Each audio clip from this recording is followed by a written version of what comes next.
While we are still monitoring the track of this storm, VDOT's offices in our area says that they are all hands on deck. This after many have criticized the department in light of the I-95 shutdown last week. Let's get to David Kaplan along 95 in Dumfries tonight. And David, there's some PTSD with what happened last time. Are they going to be prepared this time around, and what are they doing differently? Well, the answer is yes. And what's different, first of all, is the storm, for one. You just heard Jen kind of break this down. One of the key differences between what happened 10, 11 days ago and this impending storm in the terms of the forecast is the fact that it's going to start as snow is the tentative forecast right now. What does that mean? Well, pre-treating is an option because if there's no rain before, that pre-treatment will not wash away.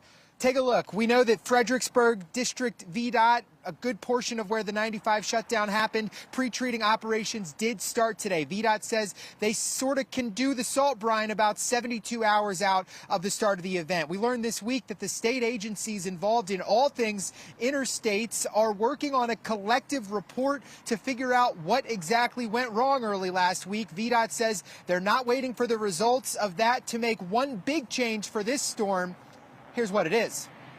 We heard loud and clear from many drivers, many travelers, the critical importance of our overhead message boards, making sure that we put timely, impactful, and meaningful messaging, I think, about both weather conditions and about lane and travel impacts on those overhead message boards to give real-time communication to people as they're actually driving down the highway.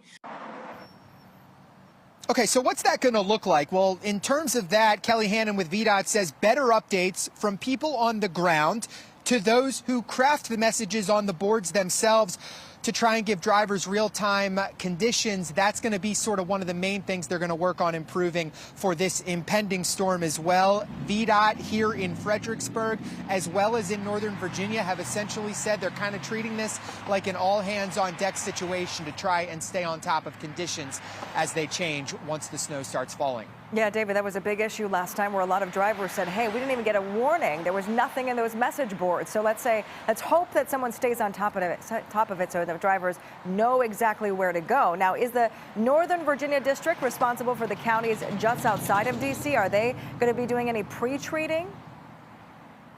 So they are, but it is notable or worth mentioning that here in Fredericksburg, where the bulk of the 95 shutdown happened, they started that process today. In those Northern Virginia counties, starting at 9 a.m., they are going to start their pre-treating process. So keep that in mind as you travel about Northern Virginia. You might be slowed down by some of those trucks doing that pre-treating tomorrow morning. All right, David, we'll be watching it closely. Thanks for the update.